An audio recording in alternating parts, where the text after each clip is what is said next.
we could start off with, the assassination attempt, which was an incredible thing. And I have to say that, your actions after that assassination attempt were inspiring. You, instead of shying away from things, instead of ducking down, you were pumping your fist in the air and saying, fight, fight, fight. And I think that's, the president of the United States represents America. And I think that is America. That is strength under fire. And so that's, a big, part of the reason why I was excited to endorse you as the president of the United States for having another term here is that was just incredibly inspiring. But what was it like for you? Not pleasant. I have to be honest. I said there was blood. I had more blood. I didn't know I had that much blood. The doctors later told me that the ear is a place that is a very bloody place if you're going to get hit. But in this case, it was probably the best alternative you could even think about because it went at the right angle. And, it was a hard hit. It was very, I guess you would say surreal, but it wasn't surreal. I was telling somebody you have instances like this or like a lot less than this where you feel it's a surreal situation. And I never felt that way. I knew immediately that it was a bullet. I knew immediately that it was at the ear. Yeah. And because it hit very hard, but hit the ear. And I also heard people shout, bullets, bullets, get down, because I moved down pretty nicely, pretty quickly. And we had bullets flying right over my head after I went down. So I'm glad I went down. The bigger miracle was that I was looking in the exact direction of the shooter. And so it hit me at an angle that was far less destructive than any other angle. So that was the miracle. That was, for those people that don't believe in God, I think we got to all start thinking about that. You have to, I'm a believer. Now I'm more of a believer, I think. And a lot of people have said that to me. A lot of great people have said that to me, actually. But it was amazing that I happened to be turned just at that perfect angle. And all because I put down a chart on immigration that showed that the numbers were so great. I love that chart even more maybe now. It's a sign. Maybe that's a sign, It's an immigration sign. You highlighted a serious issue. And at that moment, the bullet missed your, hit your ear, but missed your head. The amazing thing is that the sign, I said, bring down that sign on immigration. And it was literally about an eighth of a second where it would be good. And after that, it was going to be a disaster, no matter which way you were facing. But it just had that perfect angle, which was exactly at this shooter. Very sad situation. Such a sad situation. As you know, we lost somebody that was great, Corey, who a firefighter, a great gentleman, a great trumper. He was just a fantastic family and a fantastic man. And a friend of mine came up, Elon, and said, I'd like to give the family some kind of help. And I said, that's great. He said, do you mind? I said, I don't mind at all. And he wrote out a check for $1 million, gave it to the wife. And, she said, this is really nice, but I'd rather have my husband back, which is a nice thing for somebody to say, to be honest. She's great. The family is great. And we raised a lot of money for them and for two other gentlemen are unbelievable people also. They were hit really badly. They thought they were not going to make it, and they did. The doctors in the Butler area, I tell you, they were incredible. They saved the two, and they were really hit tough, both of them, equally. And we thought, my first question was, because I heard bullets flying over me, and I said, how many people were killed? Because we had a massive crowd there, a tremendous thousands and thousands of people, and there was no land. It was all people. So I said, how many people have been killed? Because I knew there were other shots being fired. And they said, we don't know yet, but some people have been badly hurt. And I have to give the Secret Service sniper, they call him, or sharpshooter, but sniper, because he didn't know there was a problem. He's an extraordinary shot. obviously, and he didn't know there was a problem. And he was Yeah. able to pick it all out within 5 seconds. And he used one bullet from very far away, I guess probably about 400 yards. The shooter was 130, but he was on the he was on the opposite side of the field and the podium. And he saw the smoke and the flame from the gun, immediately recognized it, and immediately took a shot.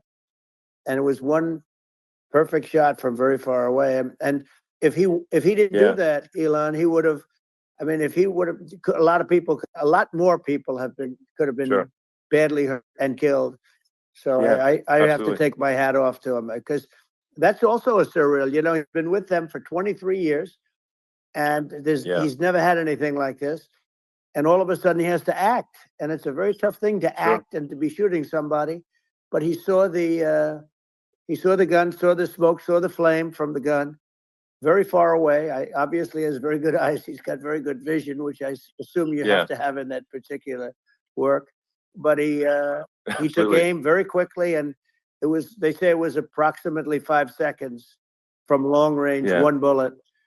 If that didn't happen, because the shooter had a lot of bullets, he had a lot of cartridges up there with him. So well, I mean, that's clearly he was very competent in taking that shot to stop the attempted assassination. But I mean, there does seem to be some pretty significant failings elsewhere in the system. Like, there's just no way that, like, how on earth does a shooter get on a roof 130 yards away? That seems crazy. I think most people people are wondering how on earth could such a thing happen. Well, you know, I view it as two ways. There should have been nobody on the roof. There were people, because there were so many tens of thousands of people there. There were people that were seeing him, and there was one woman with a red shirt and Trump all over it, and she's screaming, "That guy's got a gun!" You know, you saw it probably. There's a guy up there with a gun. I mean, it's like I guess, I mean, for my part, and I think probably many members of the public are wondering, how the heck are, basically people wondering by pointing out there's a guy on the roof with a gun. And they're seeing it, but somehow it's not being addressed. That does seem crazy. Well, they're going to learn from this. The communication between the local police, who sort of had an idea, and then ultimately a man lifted himself up to the roof, could barely do it because he was pulling himself up, and he saw the man with the gun. The man with the gun pointed the gun at him. He thought he was probably going to get shot, but he was like pulling himself up, and because of that, he couldn't get to his gun, and he fell down. Actually, very badly hurt his leg, his ankle. I hear very badly, but he fell down, and he did.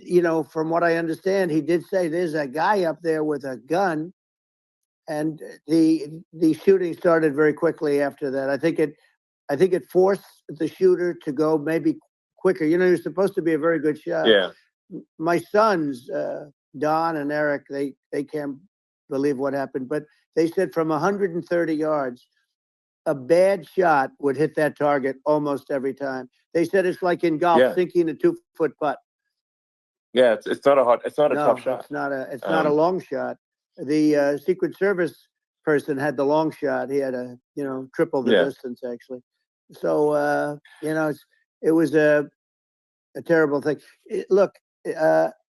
It's hard. I have to say this about the Secret Service. When I went down, and I went down based on, I think, they're screaming, but other people also, because people saw this happen. You had so many people. One of the miracles was that nobody ran. I mean, if a gun goes off, the crowd control people showed us this. When guns go off, and it does happen in stadiums, at a soccer match or some kind of a match, everybody flees. They call it a stampede, like cattle. But everybody, and a lot of people get killed with those stampedes. We had more people than you'd have at some of these matches or these games, and nobody left. You had a small group behind us in the grandstand, and that was full. And you look at it as it was taking place, and normally they'd be running. They didn't leave. They saw that I was hurt. They saw a lot of blood. and they saw that I went down, and it's almost like they wanted to be with me. Well, out front, you had thousands, tens of thousands of people. As far as the eye could see, you had people in Butler, as far as the eye could see, and and a lot of press too. There were, many cameras on watching this. It's what makes it so different, because normally things happen that aren't good, but you never have a picture of it. Here we have all these cameras shooting it.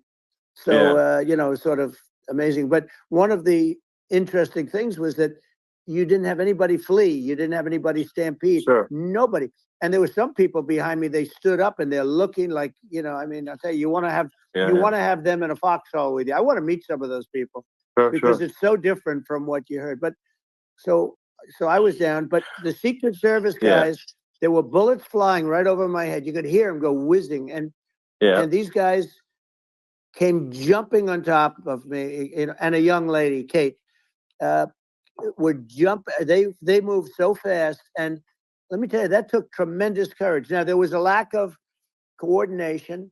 There was, obviously everybody understands that that building should have been covered. And I mean, that was the big thing. Like, I mean, looking at the aerial views, that building would be like the #1 spot for a sniper. I mean, it's like if you were to pick, like, what is the favorite, so if the goal is to assassinate, what's your favorite spot? That building. The roof of that building would be #1. That would have been the spot. It's like you can ask for a better location. It's like no, that would have been the spot. You know what people think is when the local policeman, who, by the way, he really he did what he was supposed to do. He couldn't hold on any longer. And then when he got his head just peeking above, this guy standing there with a gun at his head, and when he fell down, again, hurt his ankle very badly, but he was making the calls. But what happened is the firing took place very soon. So what they think is that this guy ran to his site, which he had all planned out with the gun. He ran to the site and he started shooting fast. And maybe that's why he sort of missed. I mean, he got me, but it could have been, could have been a much bigger problem.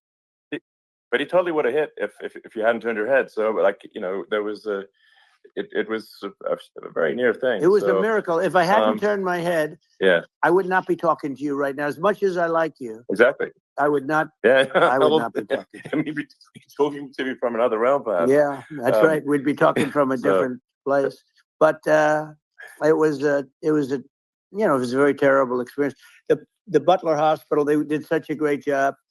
The doctors were so good. Everybody was so good. There was a mistake. If somebody knew, because people were hearing that, there was just a bad feeling that somebody was around. You know that story now. It's been And if somebody could have said, because they've oftentimes said, like there'd be a lightning storm or something. Because I've done, I think, over 300. I think I did a lot more than that, but we did a lot. And oftentimes they'll say, "Sir, could you wait 10 minutes, please? Sir, could you wait 20 minutes? There's a storm overhead or lightning or something," right? And that happens often. Yeah. And this would have been a perfect time for that to have happened, but it didn't. It didn't get coordinated. That was the problem. Well, it was I think your actions in the heat of fire, and like. What I find admirable there was that you can't fake bravery under such circumstances. The courage is instinctual, or it is not. It's not a rehearsed action. And so I just want to say that I think a lot of people admire your courage under fire there. And so thank you very much. I appreciate it. I didn't think of it. I just wanted to get up, and I wanted to stand up. I wanted to let people know. I felt I was good when they were on top of me, covering me, actually, very much covering me, and very bravely. But I wanted to get up. I said, I want to get up. And they wanted, they have everything there. They wanted stretcher. I didn't like the stretcher. And I knew I was hit in the ear, but I knew I wasn't hit anywhere else. They felt I was hit someplace else because it was such a lot of blood. And they were sure that I was hit someplace else. And they were saying, "Sir, you were hit more than the ear." I said, "Nope. I was hit in the ear. I want to get up. Let me get up." And so I got up, and the crowd didn't know what to think. I mean, this was so many people, and you could see they were confused. They didn't know what to think. And I wanted to let them know I was okay. It was very important for me to let them know that and they went wild. You've seen the after. They didn't go wild when I got up because they didn't know, was I alive? You really couldn't tell. When I stood up before the hand, before the the fist in the air, they didn't know if I was alive. Nobody did. And when I put the fist up, they were just relieved and happy and thrilled, and the place went crazy. It was pretty amazing. Yeah. It was a terrible thing, but it was incredibly moving. Yeah. Well, and I mean, speaking of the sort of slide that got you to turn that saved your life, really, was the illegal immigration slide. Maybe this, maybe this is worth talking about that. It was that slide saved you're your right. life. No, the illegal immigration saved my life. You're right, but it was, and I had to be at that exact angle. I mean, that's a great one. saved by illegal immigration. You know, the incredible thing, though, when you talk about the odds, you had to be exactly at that angle. But the incredible thing is that the chart, I used it less than 20% of the time. It was just a moment. Yeah. It's always on my left, never my right, and it's always at the end of the speech. So here we have it. It's on the right, not the left. It's at the beginning, not the end. And even the people that put it up, they were unprepared, and they did a great job. They got it up immediately, fortunately. But I looked to the right, and the bullet came whizzing by, hitting my ear. So it was amazing. But when you think of the odds of that, and you know that normally you wouldn't use it. Normally I wouldn't have the thing, and then it would have been a very different story. It's very much, I say, an act of God. It's a miracle that it happened, and I'm honored by it. I'm honored by it. Well, what were you about to say about illegal immigration before you were rudely interrupted? Well, I was going to say how good the numbers were. By the way, we're going back to Butler, and we're going to go back in October. We're all set up, and the people are fantastic in Butler. It's a great area. Great. These are incredible people. Like the three that, in the case of Corey, killed, and the other two, the families I got to know them a little bit, and the families are great. But we're going back to Butler, and I think I'll probably start by saying, as I was saying, prior to being so horribly interrupted, but. Yeah, so rudely interrupted by an assassination attempt. But the chart. Some people have no manners. Elon, the chart was just a chart that, in my last week, we had the best illegal immigration numbers, meaning stopping. Week we had the best illegal immigration numbers, meaning stopping. It was at the lowest. You've seen the chart. It's become quite a famous chart. But that was the lowest point ever recorded. It was a really, I mean, I was very proud of those numbers. And then you see what happened with these people, Kamala and Joe. You see what happened. They just let it go. I had remain in Mexico policies. I had all these different policies that was so good. Guys like Tom Holman and Brandon Judd from Border Patrol. These are all people that they've been on television. They said it's the best numbers we've ever had. We had so many different checks. Catch and release in Mexico, not the United. We had catch and release in the United States. We had it in Mexico. We had so many things. We had things where many people come in there, they have contagious diseases. We had everything passed. If you have a contagious disease, I'm sorry, but we cannot allow you into the country. So we were setting literally records, and all I was doing is showing that, and I use it sometimes, and in this case, I'm glad I used it.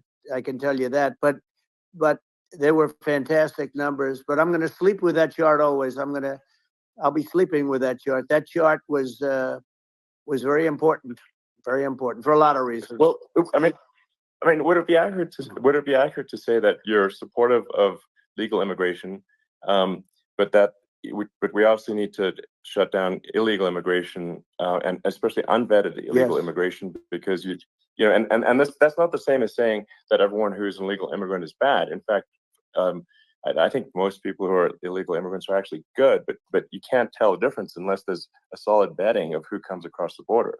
Does that does that actually 100%. represent your position? I say it Okay. very simply. They have to come in legally. They have to be checked. Yeah. Because look, Kamala was the border czar. Now she's denying it. Everything that I do, she's Yeah. saying she was strong on the border. We're going to be strong. Well, she doesn't have to say it. She could close it up right now. They could do things right now. It's horrible. No tax on tips, and all of a sudden she's making a speech and there will be no tax on tips. I said that months ago. And by the way, they had just the opposite. You know, they had not only tax on tips, but they hired 88,000 IRS agents, and many of them were assigned to go get waitresses and caddies and all of this on tips. They have a policy. They had a policy that they were really going to go after you and were really harassing people horribly. And then all of a sudden, for politics, she says, you know, she comes out with what I said, which I think is terrible. And I think it's also hitting them very hard. These people are fake. Now they're also saying they did a good job on the border. We had the worst numbers in the history of the world, not of our country. There's never been a country in history that has had a catastrophe like this. We've had, I believe, and I think you believe this too, you know, you hear 12 million, 13.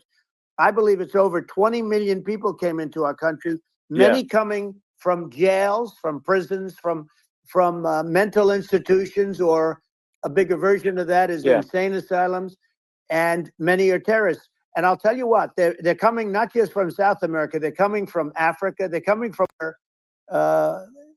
stupidly and horribly bombing Israel October 7th. They're coming from all over the world. And you know, you look at, it's so sad, October 7th, because it should have never happened. Yeah. It's so sad when you look at Ukraine. It should have never happened. We have a defective government. These are defective people, and they're not people that should be running it. But where you see it the best is the border, because you have millions of people coming in a month, and then she gets up and she tries to pretend like she's going to do something. She had 3.5 years. And by the way, they have another 5 months that they can do something, but they won't do anything. It's all talk. She's incompetent and he's incompetent. And frankly, I think that she's more incompetent than he is. And that's saying something, because he's not too good. Yeah. No, I think it is essential to have a secure border. I mean, you're really not a country unless you have a secure border. And secure elections too. You know, absolutely secure elections. And so it's just essential to have a real border, or we can't function as a country, and our service, you know, our central services are being overwhelmed in a lot of cities. But as we were talking about earlier, I think having a legal immigration process that is smooth and efficient and done well, and I, you know, speaking as someone who is a legal immigrant, I think that I mean, like, one way to think of it is, who do you want on your team? You know, who do you want on Team America? And I think we want to just say, okay, we want to let in people who are gonna, you know, be great contributors to our society and to our economy, and you know, and who do you want on the team? And it's not to say that, like, in my opinion, actually, I'd say, like, probably most of the illegal immigrants actually are actually good, hardworking people. That's my opinion.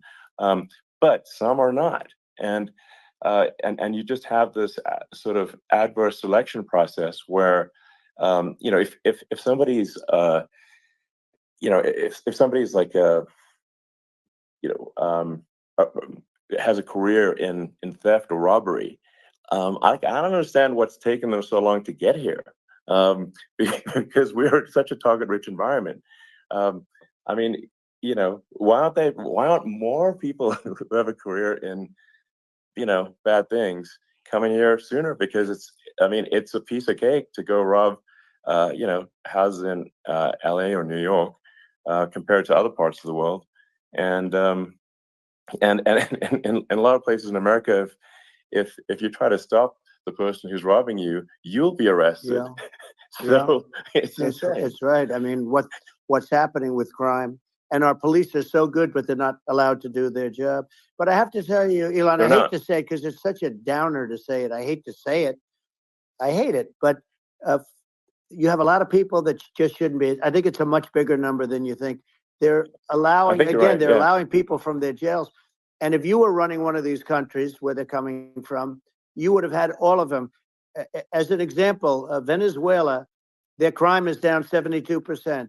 They're taking their drug dealers. They're taking, frankly, their prisoners. They're emptying out their prisons. They're taking their criminals, their murderers, their rapists, and they're delivering them into. But that's what Castro did. Yeah, well, he did on a much smaller scale. Yeah. It was a much smaller scale. But this is a massive scale because this is being done worldwide. But here's what's happening: crime all over the world is down. And wait till you see the numbers that we have.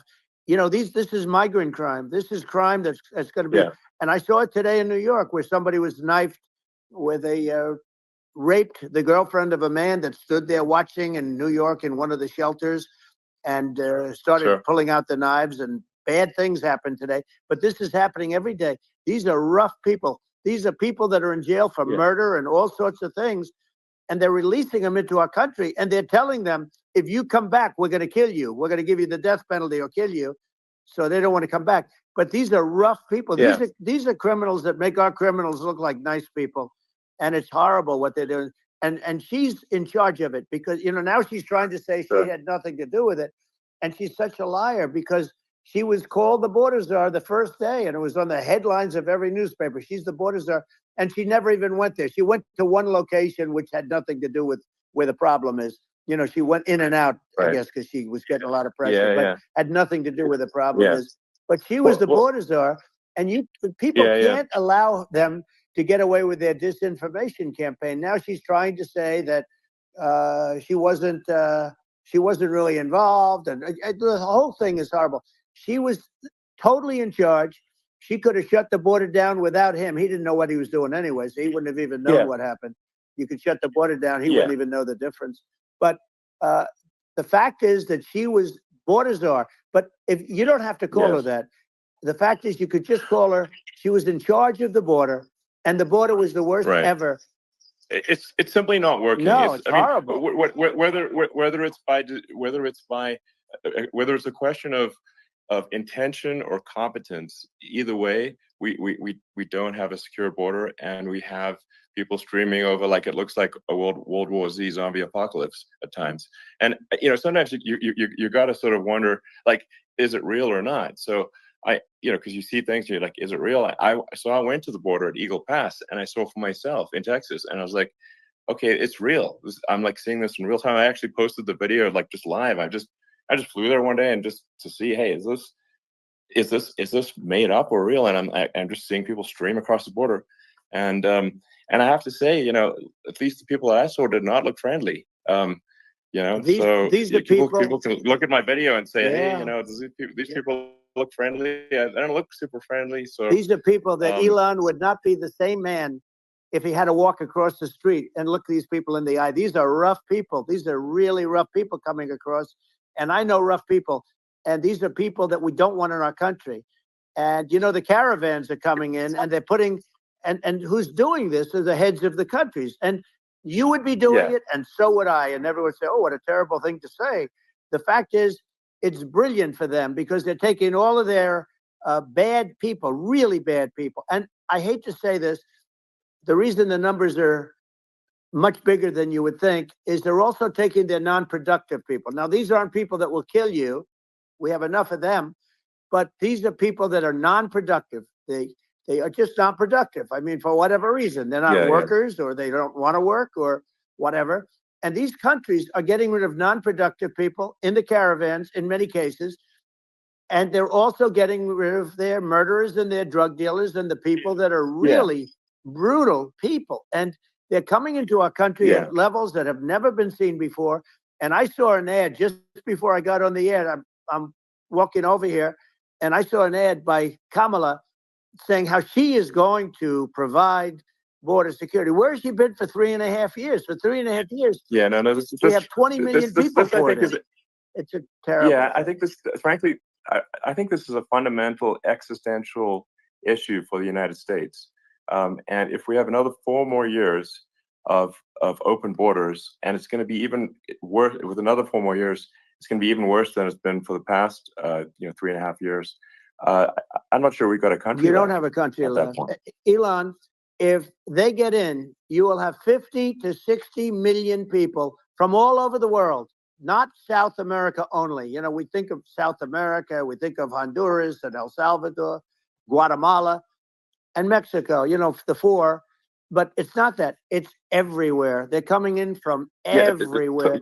And I had to stay in Mexico. Yeah, I think this is a super important point. Like people, it's like basically when I went down there, I was like, well, where are people from? It's like almost no one was from Mexico. No, Mexico less. It's just the border. It's just the border with Mexico. But the people coming in, it's Earth, the rest of Earth, and America is only about 4 or 5% of the population of Earth. It would only take a few percent of the rest of Earth to overwhelm everything. We're already overwhelmed, Elon. We're overwhelmed. You had to see the news tonight about New York, and I love that place. And what they're doing to it is horrible. What they're doing to it, and all the courts do is they try and focus on Trump. Okay, then let's focus on Trump, who did nothing wrong. I complain about a rigged election. Elon, what's happened is unbelievable. You have from Africa. From the Congo, they're coming from the Congo, and 22 people came in from the Congo recently, and they're murderers, and they dropped them. They drop them. They take them out of jails, which is very expensive, to maintain the jails. Although they don't do too much maintaining, I can tell you. But they take them out of jails, prisons. They take them out, and they bring them to the United States. They deposit them in the United States and say, "Don't ever come back, or you're going to be executed." And they don't want to come back. But they won't come back. Sure. But they're coming from Africa. They're coming from Asia. They're coming from the Middle East. They're coming from South America. Well, they're coming from everywhere. Earth, basically. And there are a lot of really bad ones. It's just an everywhere on Earth thing, and it's just not possible for the United States to absorb everyone from Earth, or even a few percent of the rest of Earth. It's just not possible. So, well, Elon, we're going to have to finish this up. We're going to have the largest deportation in history of this country, and we have no choice. Otherwise, we're going to have a country. What they've done to our country. Think of it, with in Venezuela and in some of these other countries, crime is down 50, 60, 70, 80%. And you would be the same. You would have. Yeah.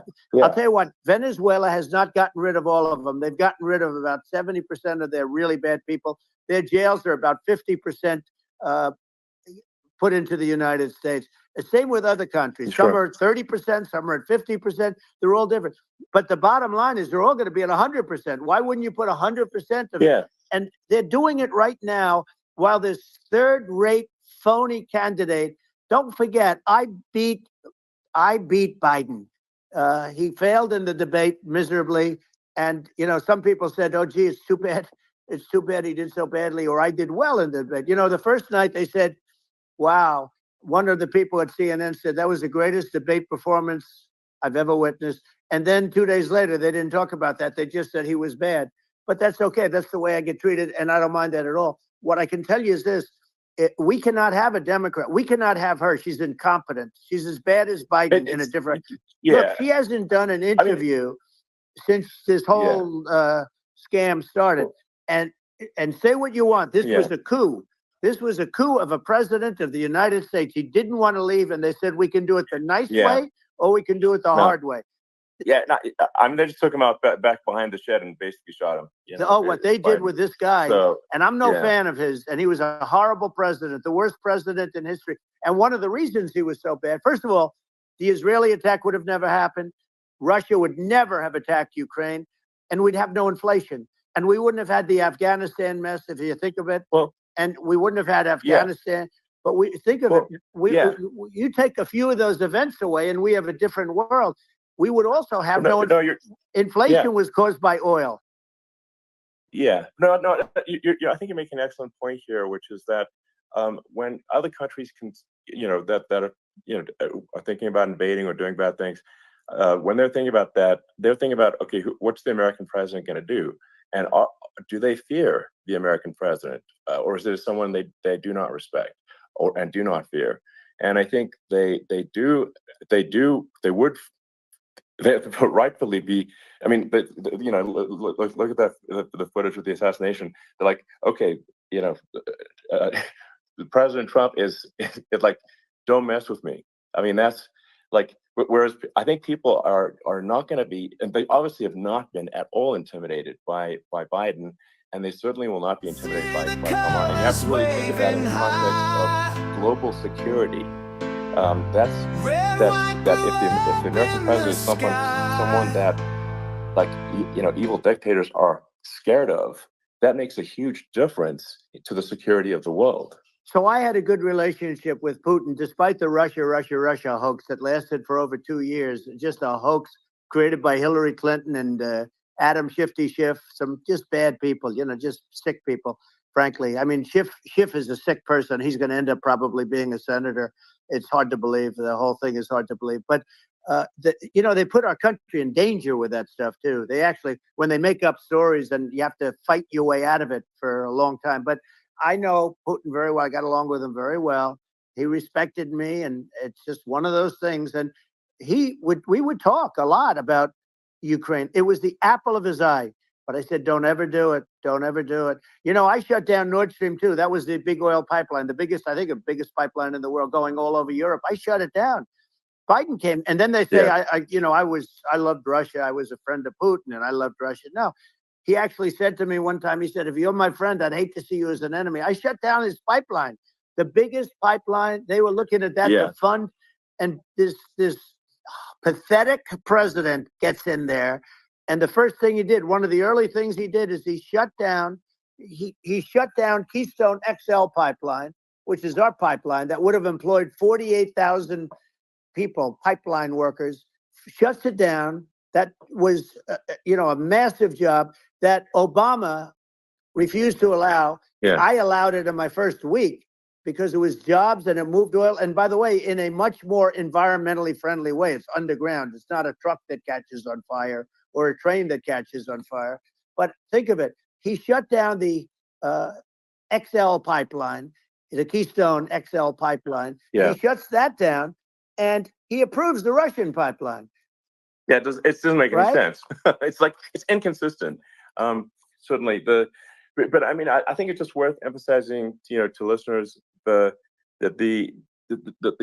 immense importance of whether the United States president is intimidating or not intimidating, and how much that matters to global security. Because there's some real tough characters out there, and if they don't think the American president is tough, they will do what they want to do. I know every one of them. And that puts the whole world in danger. Elon, I know every one of them, and I know them well. I know Putin. I know President Xi. I know Kim Jong-un of North Korea. I know every one of them. And let me tell you, people will say, oh, this is terrible. He said, I'm not saying anything good or bad. They're at the top of their game. They're tough. They're smart. They're vicious. And they're going to protect their country, whether they love their country. They probably do. It's just a different form of love, but they're going to protect their country. But these are tough people at the top of their game. And when they see a Kamala or when they see Biden, Sleepy Joe, they can't even believe it. They can't believe this happened. All the stuff that you're seeing now, all the horror that you look at Israel, they're all waiting for an attack from Iran. Iran would not be attacking, believe me. When I was there, and I say it with respect because I think we would have been good with Iran. I don't want to do anything bad to Iran, but they knew not to mess around. Iran was broke because I told China, if you buy from Iran oil, it's all about the oil. That's where the money is. But if you buy oil from Iran, you're not going to do any business with the United States. And I meant it. And they said, we'll pass. They didn't buy oil. Other countries, likewise. Sure. You want to buy, you're not doing business with the United States.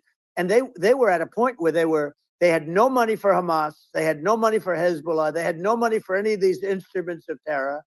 And it was amazing. In fact, there were articles when I was leaving, which is hard to believe, actually, especially when you look at what's happened to our country. Our country is so bad right now. It's such a different place. We were respected.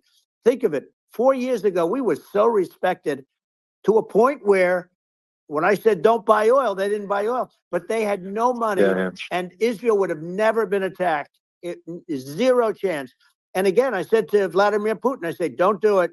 You can't do it, Vladimir. You do it, it's going to be a bad day. You cannot do it. And I told him things that what I do. And he said, no way. And I said, way. And it's the last time we ever had the conversation.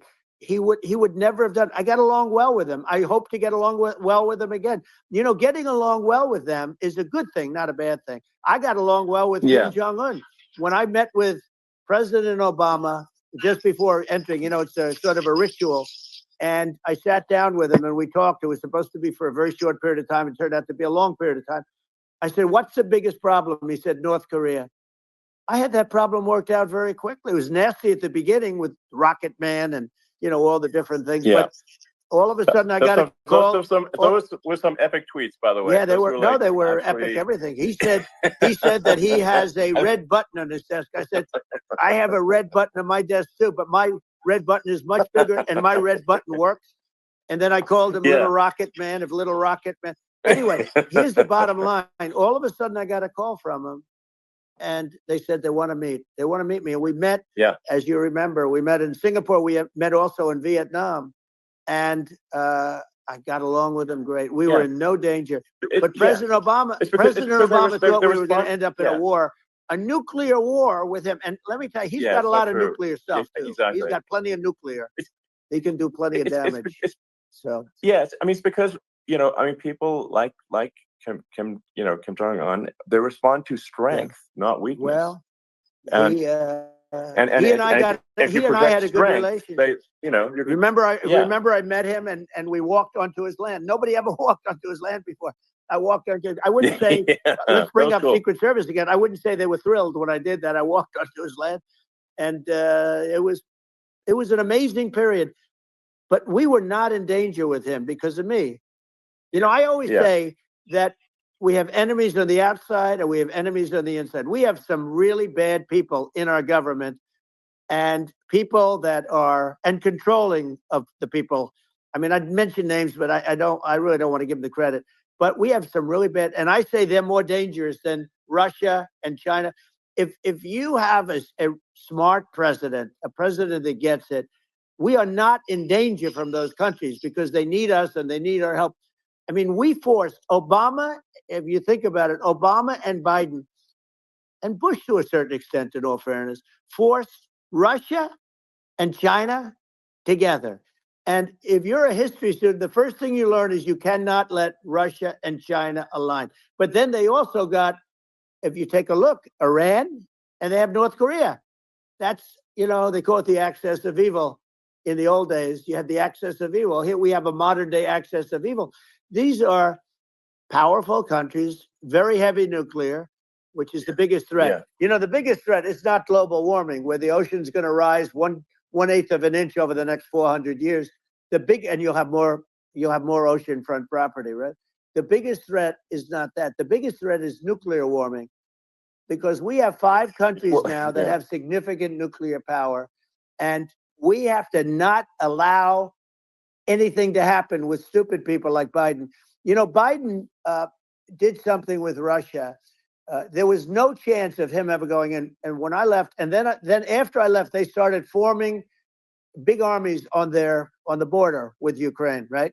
And I looked at that, and I thought he was doing that because Putin's a good negotiator. I thought he was doing that to negotiate. But then Biden started saying such stupid things. For instance, he said that it can be a NATO country. Now, Russia, for as long as there's been NATO, has said we're never going to agree to that. And we go right up front and say that. And we did things and said things through this president with a low IQ, very low IQ.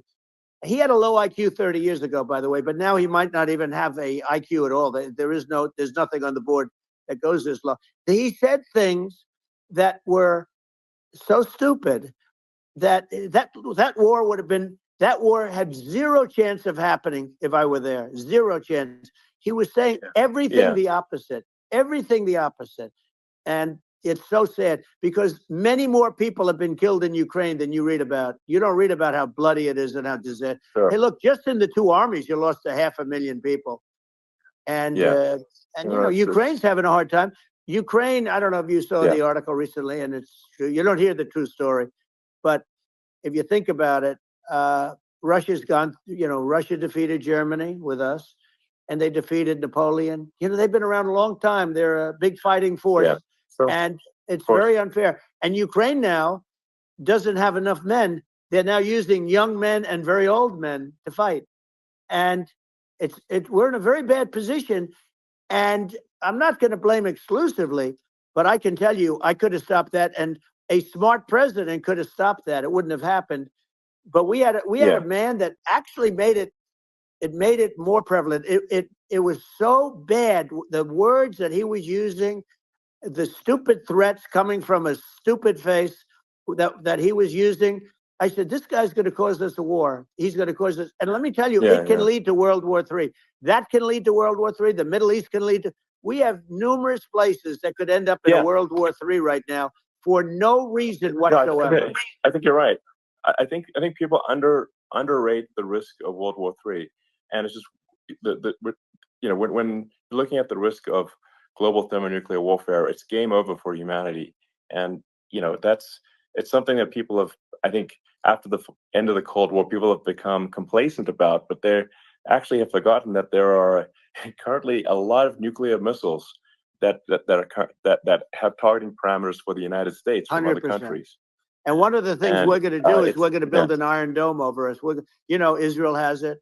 We're going to have the best Iron Dome in the world. We need it, and we're going to make it all in the United States. But we're going to have protection, because it just takes one maniac to start something. We're going to have protection, and we're going to have. Why shouldn't we have an Iron Dome? Israel has one.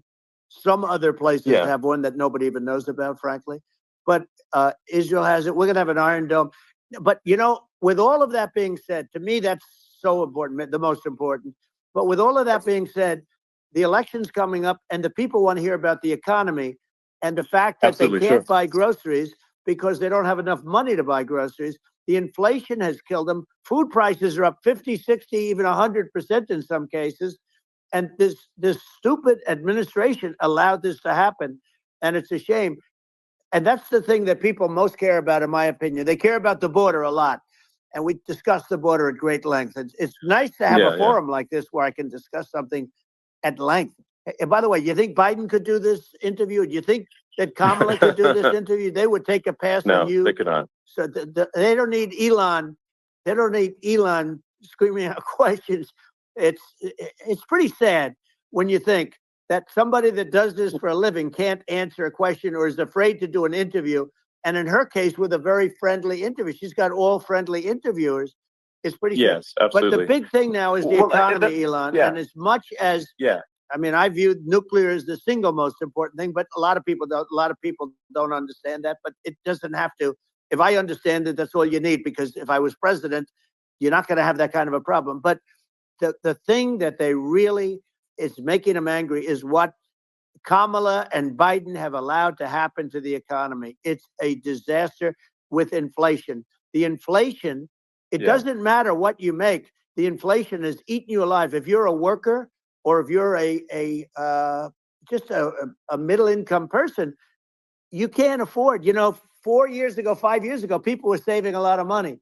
Today, they're using all their money and borrowing money just to live. It's a horrible thing that's happening, and we'll end that quickly. Well, I think a lot of people just don't understand where inflation comes from. Inflation comes from government overspending, because the checks never bounce when it's written by the government. So if the government spends far more than it brings in, that increases the money supply. And if the money supply increases faster than the rate of goods and services, that's inflation. So really, we need to have we need to reduce our government spending, and we need to re-examine. I think we need like a government efficiency commission to say, like, hey, where are we spending money that's sensible? Where is it not sensible? And we need to live within our means. We're currently adding, I think, $1 trillion to the deficit roughly every 100 days. That's right. And the interest payments on the national debt have now exceeded the defense budget. It's on the order of $1 trillion. It's interest, and it keeps growing. I rebuilt our military, largely rebuilt our military. Did a great job on it, which was so important. We had jets, we had fighters that were and bombers that were 70 years old, and we did a great job in that. Then we gave 85 billion of it back to Afghanistan, if you can believe it. We gave them 85 billion. They're one of the largest sellers of military equipment in the world. They're selling what we gave them.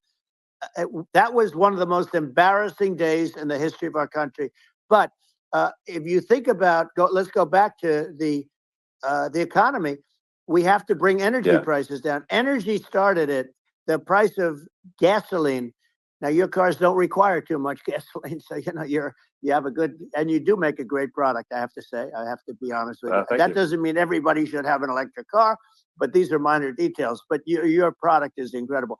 But the gasoline, Elon, is the cost of energy. Not only gasoline, it's the cost of heating your house and cooling your house. That has to come down.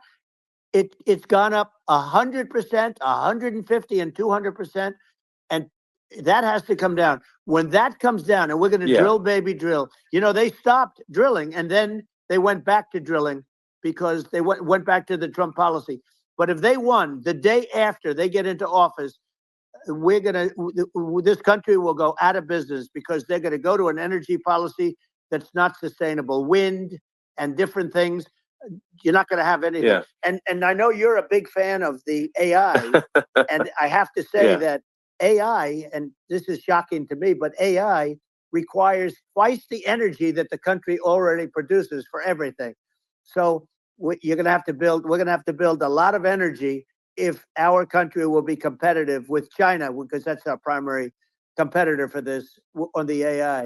You're going to need a lot of electricity. You're going to need tremendous electricity, like almost double what we produce now for the whole country, if you can believe it. Sure. Well, just going, back to this, like this basic thing, which that people try to make it sound complicated, but it's not. But inflation is caused by government overspending. Would you agree that we need to take a look at government spending and have perhaps a government efficiency commission that just tries to make the spending sensible, and so the country lives within its means, just like a person. The waste is incredible, and nobody negotiates prices. You used to have a lot of people making jets, and you end up with two companies, and they'll probably try and merge at some point. I mean, I went through it, like Air Force, just a thing like Air Force One. One of the first documents they asked me to sign, a general said, "Sir, would you please sign this document?" And what is it? Air Force One. That's with Boeing, which is basically two planes, two 747s. And the price was $5.7 billion for two planes. Now, now they're highly sophisticated. They're even nicer than your plane, okay? But much more sophisticated. They're very, I won't say what's on it, but they got a lot of stuff on it. Anyway, but it's 5.7.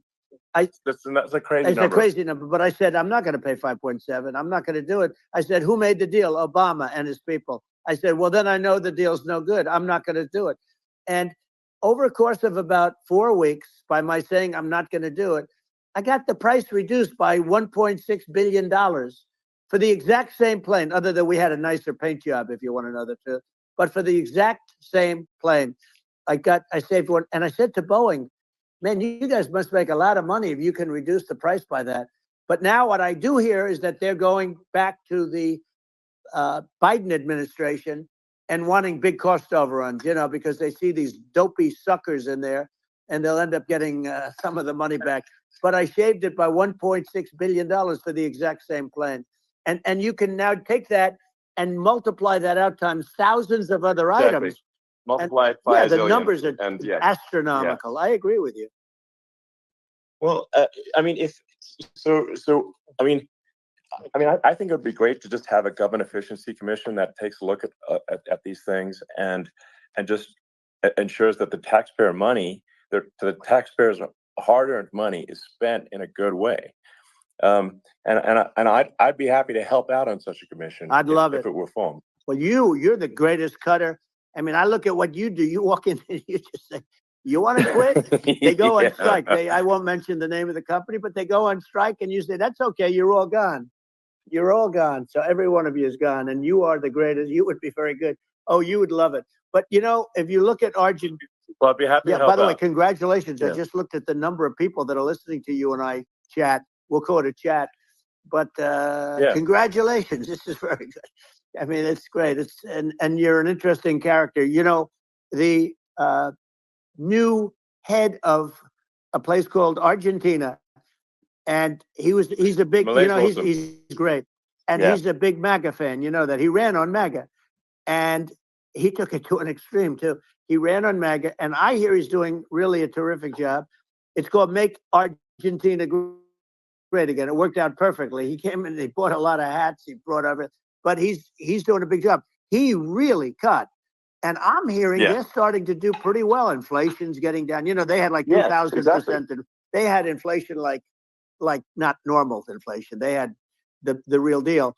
But we're going to have that pretty soon. We have, I think we have the worst inflation we've had in 100 years. They say it's 48 years. I don't believe it. I think we have the worst. They don't include a lot of the items that should be included, you know. Yeah.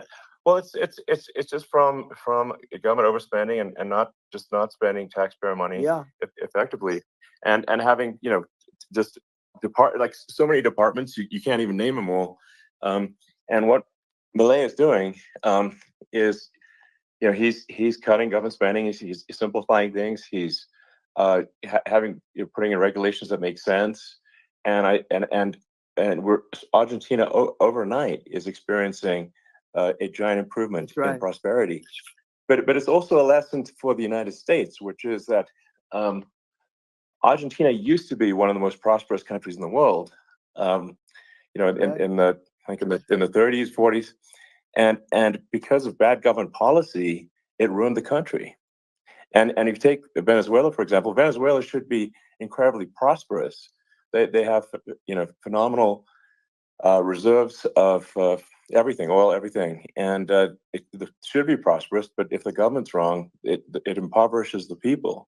And so I think we should not be complacent in the United States in thinking that and taking our prosperity for granted, because if with bad government policy, we can run the country into the ground. And that's just something people should bear in mind. Don't take prosperity for granted. Well, think of education. So we're ranked at the bottom of every list of the top 40. We're ranked number 40, number 38. Norway, Switzerland, Sweden, different countries are ranked good. Actually, China's pretty close to the top. They're a top 6 or 7. But we're ranked at the bottom, almost at the bottom, 38, 39, 40. In other words, horrible. And yet we spend more per pupil than any other country in the world. So we spend more.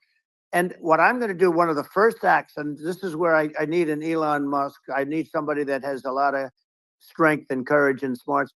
I want to close up Department of Education, move education back to the states, where states like Iowa, where states like Idaho, you know, not every state will do great, because states that basically aren't doing good now. You look at Gavin Newsom, the governor of California. He's terrible. He does a terrible job. So he's not going to do great with education. But of the 50, I would bet that 35 would do great, and 15 of them, or 20 of them, will be as good as Norway. You know, Norway is considered great. You can name them. I mean, they're so good. Some of these countries are so good. But if you go into some of these really well-run states, you know, we have states that don't know what debt is. We have states that have low taxes, no debt, everybody working. You know, they're really well-run. Sure. And maybe they have certain advantages in terms of location, in terms of, you know, the land or the sun and the water and the whole thing. You know, there are a lot of advantages that some people have. But if you moved education back to the 50, you'll have some that won't do well, but they'll actually be forced to do better, because it'll be a pretty bad situation. But if you think about it, you'll have some of these states. I'll bet you'd have 30, 35 states. It'll be much better. And you know what it'll cost? Less than half what it is in Washington. And these people don't care about the students in these, you know, faraway states. And it would be, it'd be unbelievable. Yeah. I think you're making a good point in that if the states have to if each state has to compete against other states, then people will naturally move to states where it's better. Well, like California, you know, as we said, it's a badly run state. I could go through. I got so many friends that are in those states, even if they're Democrats. I hate to mention certain states, but Illinois is badly run with Pritzker. He's a real loser. But you know, some of these places are just badly run. But you know, it's almost going to force them to run better, and they won't do a good at initially. But you're not going to do worse than you're doing right now. And I would say that the cost, you would cut your cost by 50 or 60%. And you'd have a little Yeah, yeah, monitor. You want to make sure they're teaching English as an example. Give us a yeah. little English, right? Sure, yeah. Right? No, but I mean, to what? Some of these governors are doing so badly. I mean, they got so many people moving out of their state. They should get U-Haul Salesman of the Year award because they're driving so much U-Haul It's sales. actually It's just amazing. people moving out. Isn't it amazing to you as a businessman that they can even survive? Like Illinois, so many people are leaving, and you wonder, how do they survive? I mean, how do they survive? I saw where you left California and you moved to Texas. Texas does a great job. But, I Yeah, mean, I just wonder, how do these states survive when big businesses, a big oil company just left California, as you know, and they moved to Texas. How do these big states survive when they lose so many businesses and their taxes are already really high? The taxes are among the highest yeah. taxes. You almost wonder, how do they continue on? And in many cases, the governors don't do a good job in their crime-ridden places. You wonder, how do they continue to just go on? It's not Well, a good I think there's. situation. I think the only thing that's going to force some of these states to change is if they risk bankruptcy and they're not getting bailed out by the federal Right, government. right. Well, That's you're the going to only thing have that's going to that. get them to change. You remember the Yeah, area in California where they had that, where I guess somebody had sticky fingers and they stole a lot of money, and they went into a form of chapter, and it was very yeah, nasty yeah. for a period of time. But now it's probably the most popular place in all of California. So at some point, something like that may have to happen. But the problem is, you can't penalize people that loan money to the state when you have incompetent people like a Pritzker. Look, the family didn't want him in the family business, and then he ends up being governor of Illinois. So what is he going to be? Is he going to be a great governor? And you have people. I could name every one of them. I got to know every one of Yep. these, and some are very good, and some are just horrible. Well, I think that the larger point here, too, as you're saying, like a lot of people are concerned about the economy. A lot of people are concerned about inflation, and inflation is effectively a tax on people that save money, Yeah. and for people that are working day to day, it's just a form of taxation. And if we can solve the government spending problem, we'll solve the inflation problem, which means people will have a better standard of living, and Yeah. that's a really big Well, the deal. people that got hurt worst are the people that did it the way they were taught to do it all through, their younger life and their young life and their whole life. The people that saved money and then they got no interest on their money and inflation destroyed them. And frankly, they were almost better off if they didn't do anything like that. I mean, those people have been absolutely decimated, and we're going to bring those people back and help those people. We've got to get the prices down. When I look at bacon costing 4 or 5 times more than it did a few years Sure. ago, when you look at some of the food products in grocery stores, people go, they can't believe it. They used to be able to buy a whole cart, and today, a lot of people just don't have the money. They go in and they can't buy anything. They look at Yeah, it's sticker shock. They call it yeah. sticker shock, right? I think it really just comes, like I said, I think it just comes down to really, I guess, two things, which is that if you solve government overspending, you solve inflation, which improves living Right. standards of the average person, and then if you deregulate, like have sensible regulations, so because a lot of the regulations are nonsensical and cause the cost to be extreme for no reason, but unless you've got effective deregulation, like Reagan did a great job on deregulation in the 80s, but it's been 40 years since we had That's right. anyone really. I mean, during your administration, we made some progress, but I think there's opportunity to make, I think, radical progress with sensible regulation. Well, Elon, those two things, yeah, those are the big deals. We set a record. We did more deregulation and more restrictions on all of the different businesses than any other president. Remember, I had the rule for every one we put in, you have to get rid of 10 or 12. And we did Yes. radical cuts on all of that. And a lot of that's being put back by this administration. And we did radical cuts on things that weren't necessary.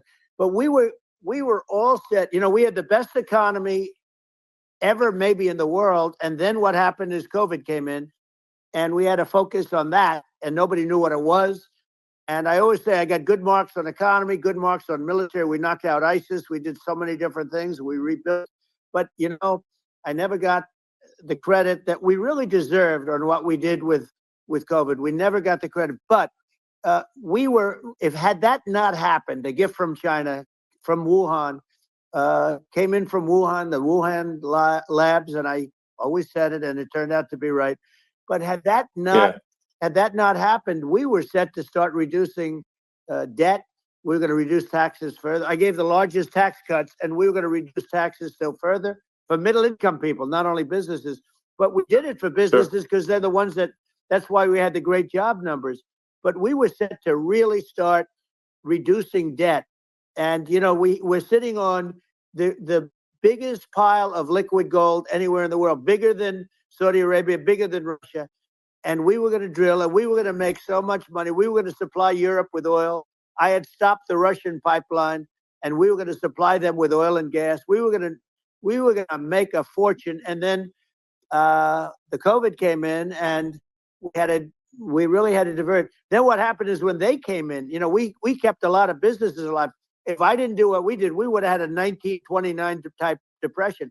But the problem is when Biden came in, he got trillions of dollars and just started spending it stupidly. You didn't need it anymore.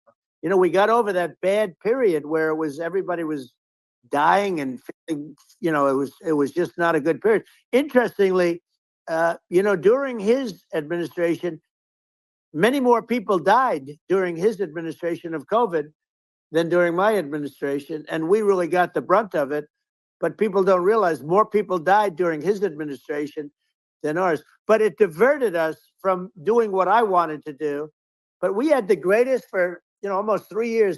We had the great, and that probably better than anybody. So many of your friends said to me, the best years we've ever had in business were during the Trump years, and also said that African American, Hispanic American were so incredible. They were having the best. Asian American women, men, young people without a diploma, young people that graduated from the best colleges, from MIT, from the Wharton School, from all of the great colleges, Harvard. They were doing better, and people without a diploma were doing better, and everybody was happy. And then COVID came, and we had the problem is they spent trillions and trillions of dollars. They wasted. They shouldn't have taken any money, and we wouldn't be having inflation right now, which is killing our country. Yeah, absolutely. I mean, I should probably say something about maybe my views on climate change and oil and gas, because I think it's probably different from what most people would assume. Because my views are actually pretty, I think, moderate in this regard, which is that I don't think we should vilify the oil and gas industry and the people that have worked very hard in those industries to provide the necessary energy to support the economy. And if we were to stop using oil and gas right now, we would all be starving, and the economy would collapse. So it's I don't think it's right to sort of vilify the oil and gas industry, and the world has a certain demand for oil and gas, and it's probably better if the United States provides that than some other countries. Sure. And it would help with prosperity in the U.S. And at the same time, obviously, my view is like we do over time want to move to a sustainable energy economy, because eventually you do run out of. You run out of oil and gas. It's not there. It's not infinite. And there is some risk. I think the risk is not as high as a lot of people say it is with respect to global warming. But I think if you just keep increasing the parts per million in the atmosphere long enough, eventually it actually simply gets uncomfortable to breathe. People don't realize this. If you go past 1,000 parts per million of CO2, you start getting headaches and nausea. And so we're now in the sort of 400 range. We're adding, I think, about roughly 2 parts per million per year. So it still gives us. So what it means is like we still have quite a bit of time, but so there's not like we don't need to rush, and we don't need to stop farmers from farming or prevent people from having steaks or basic stuff like that. Like you can leave the farmers alone. I agree. How crazy is that? Where you have farmers that are not allowed to farm anymore and have to get rid of their cattle, and the whole world is a little crazy. But it's largely taken its lead from us. I do say, though, I've heard in terms of the fossil fuel, because even to create your electric car and create the electricity needed for the electric car, fossil fuel is what really creates that at the generating plants. And, so you sort of can't get away from it at this moment. I mean, someday you might be able to, but I do hear we have anywhere from 100 to 500 years left. Much of it hasn't even been found yet. Yeah. But there are tremendous, like Anwar. I got Anwar in Alaska approved. Ronald Reagan couldn't do it. Nobody could do it. Everybody tried. Nobody could do it. I got it approved. The first thing that Biden did was unimprove it, to get rid of it. He ended it. His secretary went in and she ended it. And what a disgrace. That's Anwar. That's bigger, or they think it could be bigger than Saudi Arabia in Alaska. Could be bigger than Saudi Arabia. But they went in and they terminated it. And I'll get it going very quickly, because not only is it big for Alaska, I mean, you talk about economic development, that for the United States, I mean, that is, they say bigger than Saudi Arabia or the same size, and pure, really good stuff. And, they end it. So I think we have, perhaps hundreds of years left. Nobody really knows. But during that time, something will come around that will be very good. Yeah. Well, I mean, and my estimate would be, a little more aggressive than that. But it's not the sort of like we're all going to die in 5 years stuff. That's obviously BS. But I mean, my view is, like, if you just look at sort of the parts per million that increments every year, you get sort of 2 or 3 parts per million every year of CO2. I mean, I think some of that it's problematic if it accelerates, if you start going from 2 or 3 to say 5, and then there may be some situations where you get just a step change increase in the CO2. And I think we don't want to get too close to 1,000 ppm, because like that's actually makes it uncomfortable to breathe. Like just existing in 1,000 ppm CO2 is uncomfortable. That's like that's considered like an industrial hazard, right? Just so it's that's actually start getting headaches and stuff. So it's even without global warming, it's not comfortable to live. So you don't want to get too close to that. But I mean, I think we've got. I think we want to just move over, and like, and if I don't know, 50 to 100 years from now, we're I don't know, mostly sustainable. I think that'll probably be okay. So it's not like the house is on fire immediately, but I think it is something we need to move towards. And on balance, it's probably better to move there faster than slower. But like I said, without vilifying the oil and gas industry, and without causing hardship in the short term, I think this can be done. Without people can still have a stake, and they can still drive gasoline cars, and it's okay. It's like, it's not. I don't think we should vilify people for it, but I think we should just generally lean in the direction of sustainability. I actually think solar is going to be a majority of Earth's energy generation in the future, and it's certainly trending that way. And so you get the solar power, combine that with batteries, so because obviously the sun doesn't shine at night, and then you use that to charge the electric cars, and you have a long-term sustainable solution. And that's what Tesla's trying to move things towards, and I think we've made a lot of progress in that regard. But when you look at our cars, we don't believe that environmentalism, that caring about the environment should mean that you have to suffer.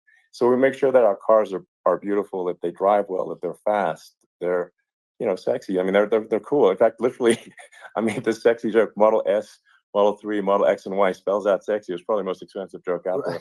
But I don't know, I like cheesy humor, So, but I'm a big fan of, like, let's have an inspiring future, and let's work towards a better future, and we can do so without demonizing people. Right. I'm okay. It's very interesting. You use the word global warming, and today they use the word climate change, because you have some places that go up, and so they were getting themselves in a little trouble with the word global warming, because not every place is warming. Some places are going the opposite direction. But I'm sort of waiting for you to come up with solar panels on the roofs of your cars and on the trunks of the cars. And it just seems like something that at some point you will come up with. I'm sure you'll be the first.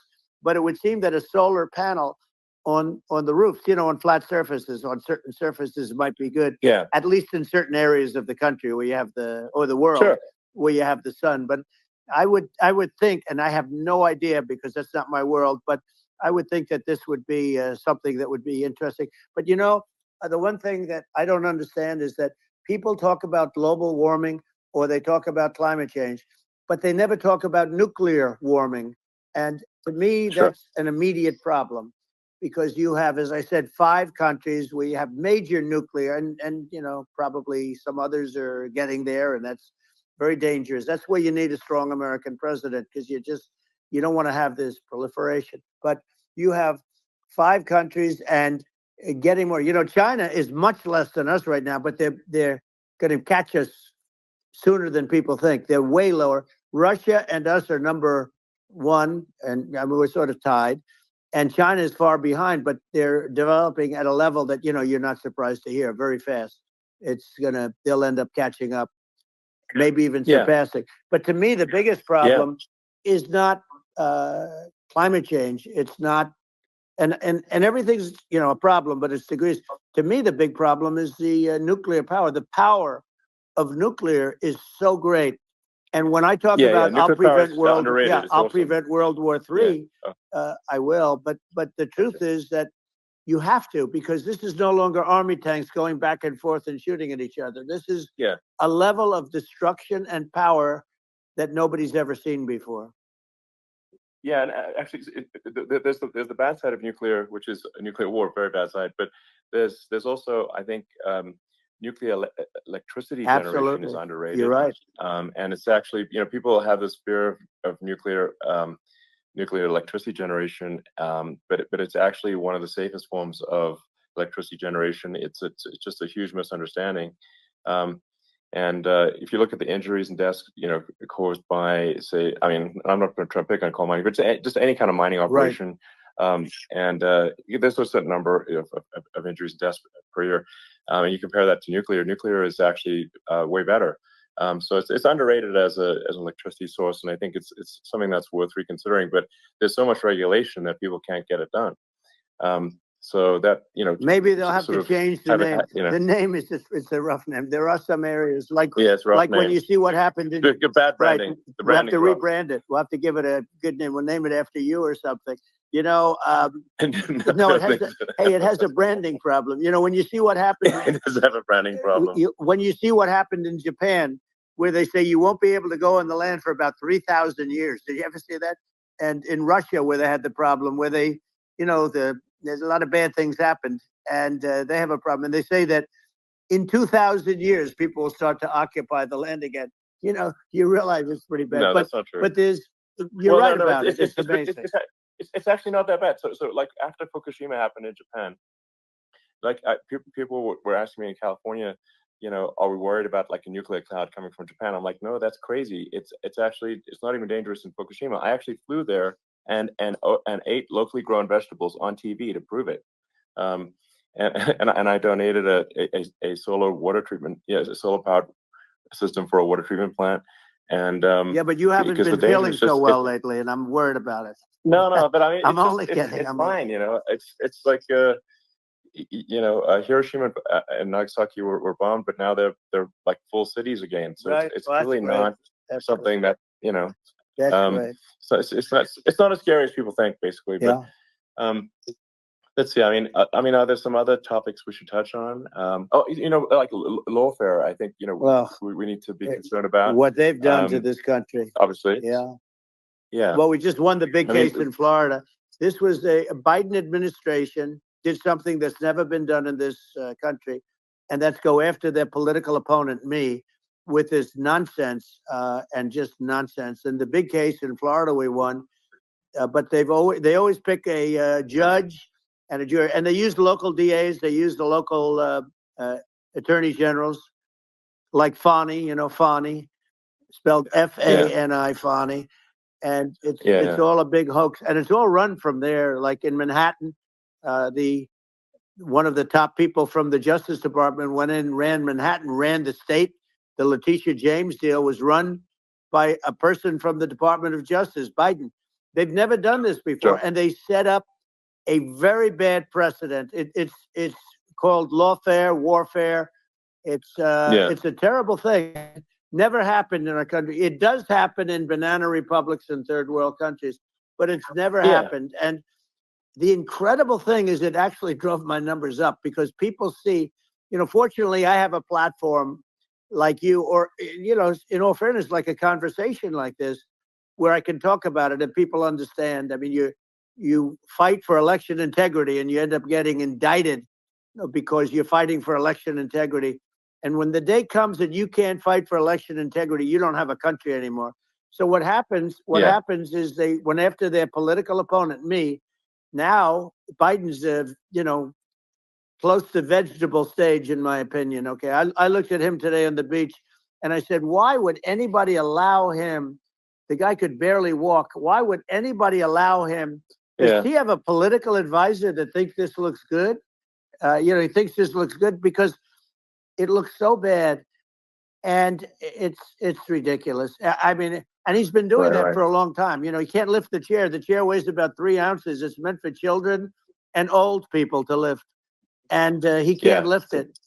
The whole thing is crazy. Well, he's clearly not, I mean, he's clearly like, we just don't have a president right You now. don't have a president, and she's going to be worse than him because she is a San Francisco liberal who destroyed San Francisco, and then as Attorney General, she destroyed California.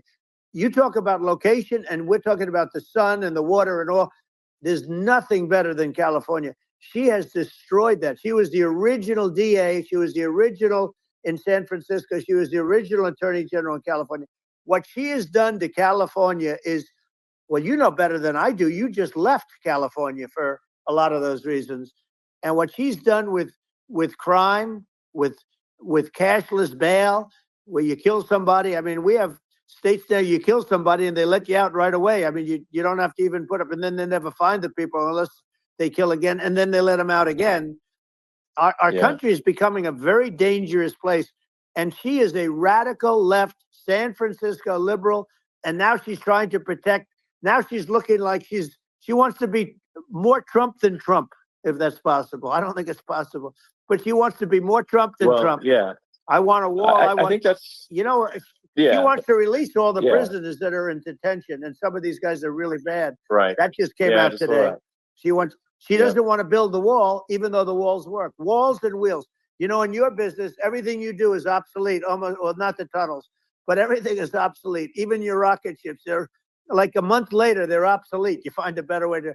The only thing that's not obsolete is a wall and a wheel. And the wall, I built hundreds of miles of wall, and that's why we had such good numbers. I was going to add 200 miles. We bought it. We could have flipped it up in 3 weeks, and they sold it for 5 cents on the dollar. That meant, I said, wow, that means that they actually do want to have open borders. She wants to have open borders, and now she's going like she's tough on the border. It's such a lie. Yeah, this is simply not true. This is simply not true. And everybody knows it's not true. It's a disgrace that she can say it.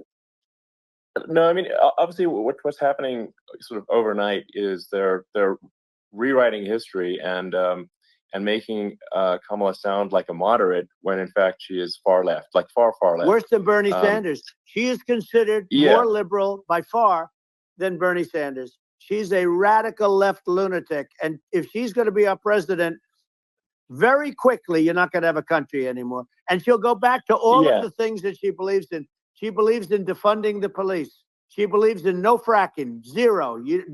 Now all of a sudden she's saying, no, I really want to see fracking. If they got in, the day she got in, she'll end fracking. And by the way, if people didn't think that, the lunatics that really believe in that, they won't vote for her. Like the Palestinians and Israel. She is so anti-Israel, and she's bad for both. Biden actually did something that was impossible. Both sides hate him, both sides. That was a hard thing to do, unification. Yeah, no. I mean, Netanyahu came to give a talk to, a joint Senate and House sitting, and I was there, and Kamala stood him up. What does that say? I think it's highly That's disrespectful. And I say, if you're a Jewish person, or if you believe in Israel, if you're a person that, is a very pro-Israel, if you vote for her, it's worse than Biden. And Biden was bad. But if you vote for her, you ought to have your head examined. And you see tonight, I mean, as we're doing this, I'm seeing reports coming that they expect an attack tonight or tomorrow from hundreds and maybe thousands of rockets.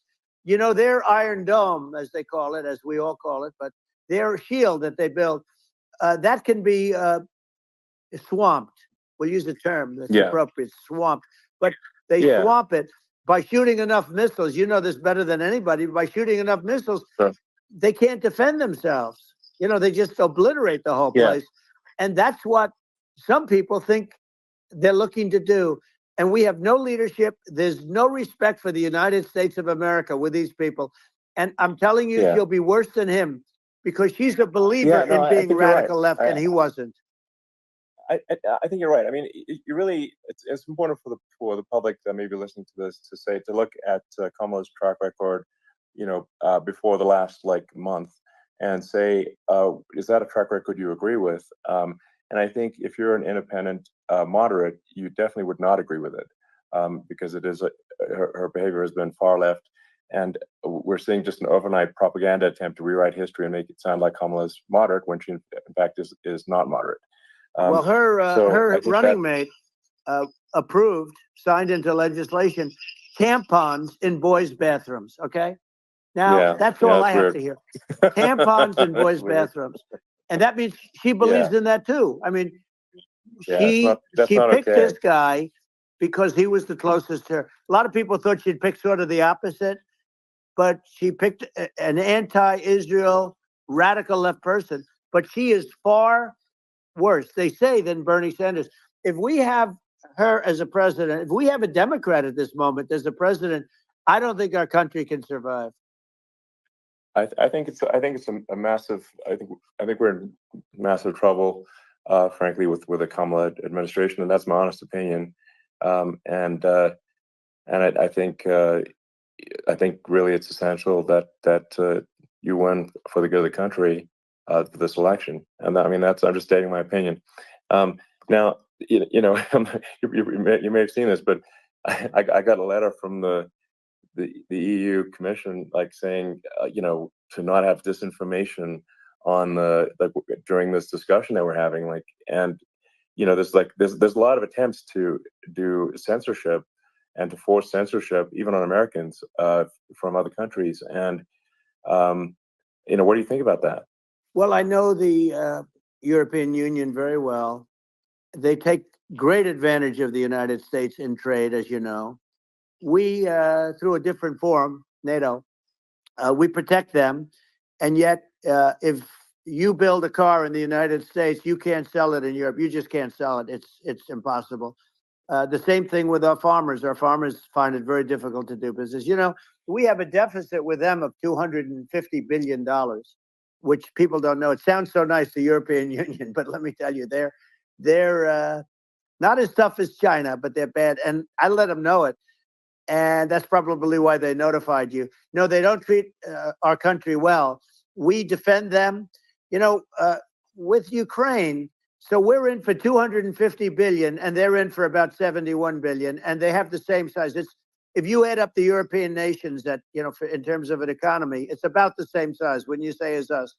And they're in, and they're in much greater risk. They're right there. We have an ocean separating us from, in this case, the enemy would be Russia. It used to be for the Soviet Union, but let's assume they're close enough. And what happens is they're in for 70-something million. I think even less than that, billion. And we're in for about 250 billion, and it could be a lot higher than that. And I say, why aren't you going to equalize? Why aren't they paying what we're paying? And they're in much more, it's much more important for them because of the fact that, they're right near there. I mean, they're all sort of in that location. We're not. But they should, and I did it with NATO. there were only 7 countries that were paid up in NATO out of 28 at the time. And the United States Yeah, was the United States was subsidizing NATO, tremendously subsidizing NATO. And I said, I went in and I said, you got to pay up. If you don't pay up, we're not going to defend you any longer. I took a lot of heat, but you know what happened? Billions and billions of dollars came flowing in. And you know, I think a lot of the public isn't aware of the fact that the United States pays a disproportionate share of the NATO expenses. And then we get taken advantage of on trade. So think about it. Well, I mean, the point of NATO is defending Europe, and it's you know, it's like, then okay, well, why is the United States paying disproportionately more to defend Europe than Europe? That doesn't make sense. That's unfair, and that is an appropriate thing to address. Well, you know, when you talk about cost cutting and savings and everything else, I mean, honestly, look, there's nobody that feels worse about the Ukraine situation than I do, because I know it would have never happened. I know Zelensky. He was very honorable to me, because when they went with the Russia hoax and they said I had a phone call with him, he said it was a perfect phone call. It was a great phone call. He could have grandstanded and, you know, said, oh, he was very threatening. He said, no, it was a very nice phone call. I called him up to congratulate him on his win. And you end up getting impeached, because these people are lunatics.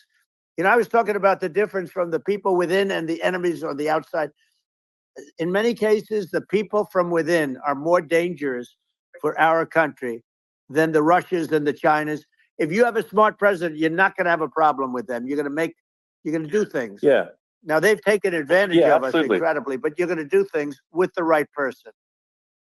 Yeah, well, I think it's obvious that you're a believer and an advocate of free speech, because during your first term as president, you were attacked relentlessly every day, often very unfairly, with with false attacks, and you didn't try to shut down the media. You didn't try to inhibit their freedom of speech, and I think that says a lot. Well, the good thing is that you and I have, and some people, very few, we can get the word out. Although sometimes it's hard because they don't want to print it, you know, like we're having a great conversation right now. Kamala wouldn't have this conversation. She can't, because she's not smart. You know, she's not a smart person, by the way. She can't have this conversation. And Biden, we don't even have to talk about it. I mean, he couldn't have this conversation. He would have given up on the first half of a question. He would have walked out. He would have said, where am I? Where am I going? So anyway, but no, he wouldn't have this. That's true. Not a lot of people would have this conversation, but, you know, we cover a lot of territory.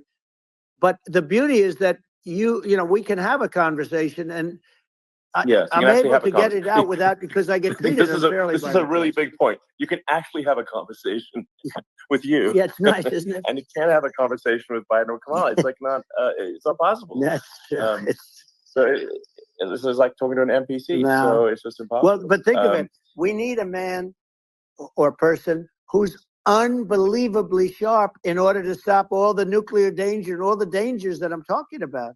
And I got along with all these. You know, I got along with Kim Jong-un. We had dinner, we had everything, and he really liked me, and I got along with him really well. By the way, he's the absolute boss over there. You know, a lot of people said, "Oh, do you think he really?" That's for sure. Let me tell you, I saw things that you don't want to know about. He is the boss.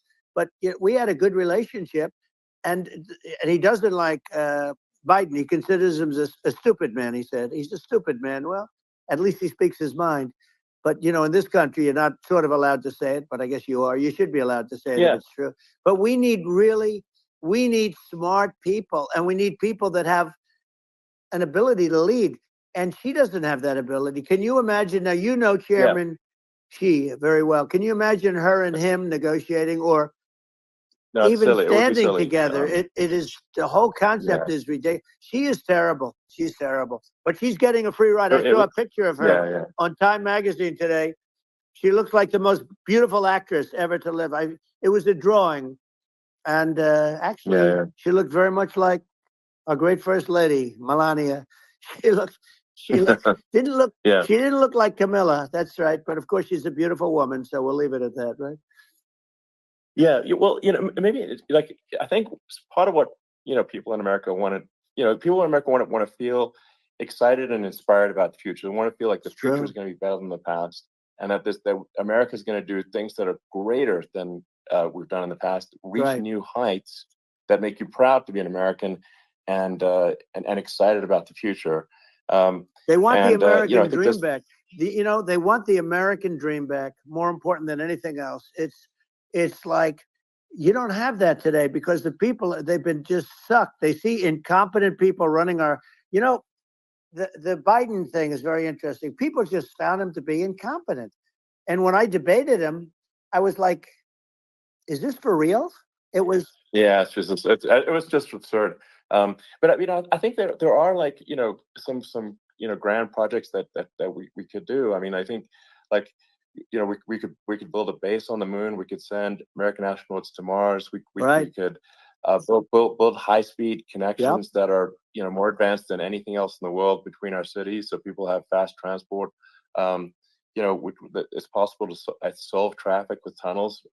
We've we already made great progress in Vegas doing that, and and just do things that are exciting and inspiring and make the future feel like it's better than the past. Well, I saw what you did in Vegas, and I'll tell you, it was amazing. I got to see. I took a big glimpse at it, and it's incredible. It's incredible, and you could do that all over. You could do that all over. It's deep. Yeah, you don't even need much structure. Assuming you're in the right area. No, it's straightforward. It's amazing. So like I think we could do some things that like China's got incredible high-speed rail between its cities, but I think it's actually possible with tunnels if with deregulation, with an ability to actually where it's like legal to actually do the tunnels. Then you could have high-speed tunnels that are actually better than anything else in the world for high-speed transport between cities, and that would be something that Americans can say, wow, okay, we've got something that's cooler than anyone else in the world. That's the kind of thing that makes you proud to be an American. And much safer than surface trains, where there is a danger there, with crazy people. It's much safer, much better. And it's sad because I've seen some of the greatest trains. I find it fascinating. And I've seen the systems and how they work, and the bullet trains, they call them, I guess. And they go unbelievably fast, unbelievably comfortable, with no problems. And we don't have anything like that in this country, not even close. And it doesn't make sense that we don't. Doesn't make sense. Yeah, and I think also like there's I'm kind of hopping on the excess regulation, but I think something that I think people can generally understand is that what happens with laws and regulations is that there's more and more of them every year, and unless there's a process to clean them up, eventually everything becomes illegal, and that actually it slows down the development of new technologies. I mean, if you take the sort of like I think there's room for some reform at the FDA for improving the speed with which we approve drugs that could help save lives and improve people's lives. And I worked very hard on that. We got that down to the lowest number ever, and we got therapeutics approved in the FDA that people can't even believe the speed. But I took them on. I don't think they like me too much, but I got things approved in the FDA at numbers that they wouldn't believe. And it's a very bureaucratic group. Actually, it's a fine group of people in many cases. I got to know a lot of them, but I was pushing them really hard for Regeneron, for so many different things that were really pretty amazing. But the FDA takes too long. It's 12 years to get a product approved. I got it down to 4, and I got some things done very quickly. But it's really something that is going to have to be worked on because it takes too long. Just takes too long. Yeah, it just takes too long, and you end up in the same with the approval, but it's just it takes years instead of something that I think could potentially take months, and that improves people's lives. I think I just wanted to hop on this point that like there has to be an active process for reducing rules and regulations, because otherwise they just keep building up every year, and you get like hardening of the arteries, and eventually everything's illegal or takes forever, and then we just ossify as a society. We can't make any progress, and it's a really big deal. Elon, just getting back to the FDA for 1 second, I got something done called Right to Try. This is where you can go in, and if you're terminally ill, you can use a space age, medicine or whatever it may be. We have the best doctors, the best labs in the world. We really do. But people would go to other countries because you couldn't use the product, even if they thought it worked, because it's going through the FDA. I got it approved where you can, you basically, you look, nobody wanted, the doctors didn't want it because of the liability. The country didn't want it, our country, because they didn't want to get sued. These are people terminally ill.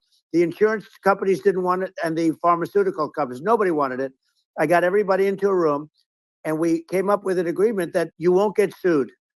And also, they didn't want it on their record. If somebody's terminally ill and they die after taking a drug, they didn't want that on their record. So we set a separate list. If somebody was, so it wouldn't count as a negative. Yeah. Okay. And as you know, we got it done. We have saved right to try. They've been trying to get this done for 58 years. And it sounds simple, but it wasn't, because, you know, I mean, you know, the insurance companies, nobody wanted it, but we got it done. Sure. Somebody signs, you sign a document that you're not going to sue the insurance companies, the country, you're not going to sue anybody. And we got it done. And we're saving tens of thousands of lives. Right to try. Hopefully you never need it. But if you do, you don't have to travel to Asia. You know, people, if they had money, they go to Asia, they go to Europe. If they don't have money, they go home and die. That's what happened. They'd go home and die. Yeah. Well, I mean, and actually, to give Europe some props here, it's like if a drug is approved in Europe, which has a crazy amount of regulations, it should obviously be approved in the U.S. Yeah. I mean, they got more regulations than we do. So why would a drug be approved in Europe and not in the U.S.? That's crazy. Well, we did it. We did something that really, they've been trying to do it for 50 years, and they just couldn't get it done, and I got it done. And it's really something. But you're right. Some people go to Europe because a drug isn't approved here, but it's approved in Europe, and it's a drug that, generally speaking, would work. It's pretty crazy. Absolutely, you're right. And I think so, as long as people are properly informed of the pros and cons, and like these are the risks, this is the risk, and like you make your own decision. That makes sense. Well, I think just you know, in sort of closing up, and by the way, I'm looking at the numbers. You got a lot of people listening. I hope you don't get nervous, because you got a lot of people listening to you right now, like 60 million or something. What is that number? It's crazy. It's amazing how you can see that right away. How many? What is the number? Wow. What is it? Well, wow. I think in terms of people, that's bigger than you said. You said 25, and you're much more than double that number, 25 million. I think you're going to be 60 or 70. And I guess over a period of time, hey, I congratulate you. Do I get paid for this or not? Well, I think actually in terms of the number of people that will hear this conversation over the next few days to weeks, it's going to be hundreds. That's what they say. Yeah, that's good. Well, look, it's an honor. I just asked this: are you better off now, or were you better off when I was president? Nobody's better off now. People, we put out polls on that, and nobody's better off now. Inflation has killed it. And, they also feel very unsafe. You look at what's going on with a lot of different things. You look at the riots we had at the colleges it's ridiculous, but all of the riots, they just feel unsafe. And now they really feel unsafe because you have a new form of crime. It's called migrant crime. I call it Biden migrant crime. Maybe I'll call it Kamala migrant crime. But, with all these things, I always try to get to the ground truth by just asking people. And, my mom lives in New York, and I was like, Mom, have any of your friends, been attacked or assaulted? And she said, yeah, 3 of her friends in 3 separate incidents were assaulted just in recent months, just walking around the streets of New York. And I said, well, what happened to the people that assaulted them? Oh, nothing. They got away. And they just know they always get away. Nothing's going. And they don't even bother reporting it because they know that they're not going to, people are not going to get prosecuted. They just let, violent criminals out in New York. The only one that gets prosecuted is Donald Trump. They prosecute Trump. Yeah, it's just obviously messed up. Oh, it's terrible. If violent criminals are being getting off scot-free, and meanwhile the New York spending massive resources prosecuting you, and it's like, what's this? And I think the sort of sensible public looks at this and says, what the heck's going on here? This is obviously abuse of the legal system. The legal system is supposed to be protecting the public from violent criminals, And it should be obviously allowing the public to make their own decision about who should be president, as opposed to, some, legal case. Once they start this precedent, because this can go on with the next one. I mean, this is a very bad precedent, what they're doing in terms of, going after their political opponent. And that's all it is. It's going after their political opponent. And then you get a judge who's, a strong Democrat. And I'm being nice when I say that, in many cases, crooked as hell. But you get a judge and you go into an area where a Republican gets 3 or 4% of the vote. And, you'll have a jury pool with people that hate Republicans or hate. It could also be the other way, though, because it could start the other way in areas where they hate Democrats. And you get into a Pandora's box. It's a very dangerous thing for this country, and a very dangerous thing even for the state. New York City is losing. New York City and state lose a lot of business over what they did to me, because these people say, we don't want that to happen to us. That's no justice system. You have an unfair system of justice, and it's costing New York State a tremendous amount of money. People are leaving and companies are leaving, and they won't come back. So, all of that stuff is important. But the economy now is the big thing, and we can turn that economy up so fast, and people are going to be back again. We're going to get rid of inflation. I think there's a lot of opportunity. Right. Absolutely. So, and I just want I want to congratulate you. You've done an amazing job. You have definitely got a fertile mind. We can talk. You and I can talk about rockets. It's kind of you to say. Thank you. Tunnels. We can talk about tunnels and rockets and electric cars. So many things. And now you're into the AI, and that's going to be another beauty, I'll say. So it's an amazing thing you've done, Elon. It's an amazing thing, and I congratulate you. I mean, thank you. And I just to say here, here's to an exciting, inspiring future that people can look forward to and be optimistic and excited about what happens next. And that's the kind of future that I think you will bring as president, and that's why I endorse you. Well, I appreciate that. That endorsement meant a lot to me. Not all endorsements mean that much, to be honest. Your endorsement meant a lot. And, we have a phrase, make America great again. It's pretty simple, but it really says that we want to make America great again. And we can do it. We can do it now. But if we were going to suffer another 4 years like we've suffered for the last 4 years, I'm not sure the country can ever come back. That's how bad it is. It's so bad. We have to do a lot of things. I think that's a very real risk. Yeah, it's a big risk. It's a very real risk. Yeah. And it's, I'd just like to note to people listening, like, I've not been very political before. And if you look at my record, I've actually been, I'm not like, some they try to paint me as like a far right guy, which is absurd, because I'm like making electric vehicles and solar and batteries, helping with the environment, and I actually I supported Obama. I stood in line for 6 hours to shake Obama's hand when he was running for president, and so it's not like I'm like some sort of dyed-in-the-wool long-term Republican. I'd call myself historically a moderate Democrat, but now I feel like we're really at a critical juncture for the country, and I think a lot of people thought the Biden administration would be a moderate administration, but it's not, and obviously we're just going to see an even further left administration with Kamala. That's my honest opinion. I mean, her dad is literally. She was brought up as an actual. Her dad is a Marxist economist. You can Google it. I mean, it's not we're not making this up. That's how she was brought up. So, and we want to have a future that is prosperous. And I think we're just at this critical juncture. And I think this is a case of the America. Is kind of at a fork in the road, and true. And I think it will take the path to, like, you are the path to prosperity, and I think Kamala is the opposite.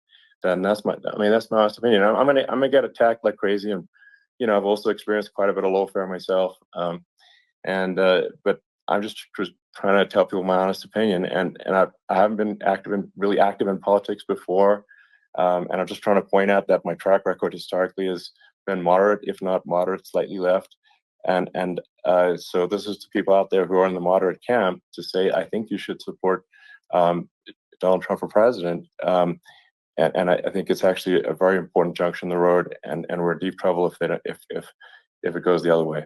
Well, I want to thank you, and You know, I actually always did think of you as somewhat left. I must say that. So it's Yeah. even more of an Well, honor to have your endorsement. I know how strong you feel about it.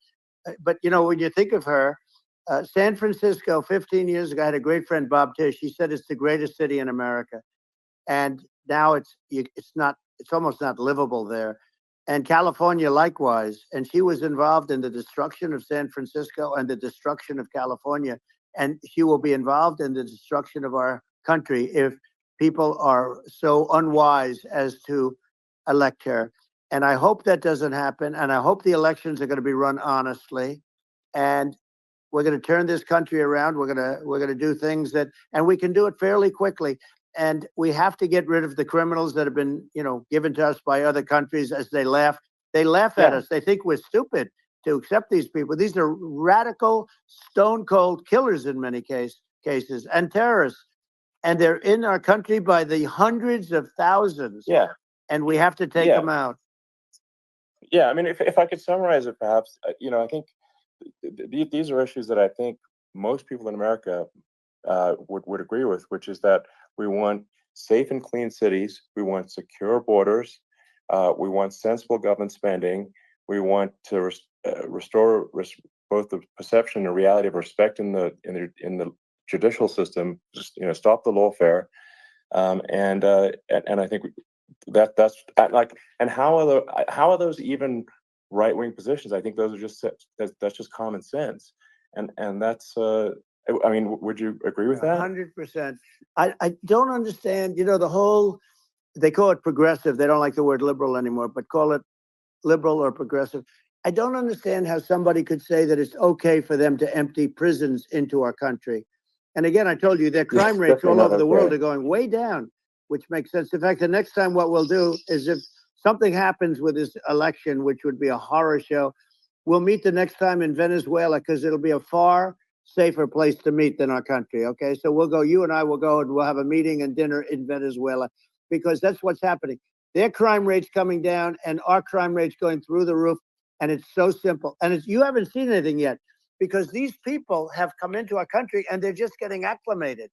And they don't know about being politically correct law enforcement or lack of law enforcement.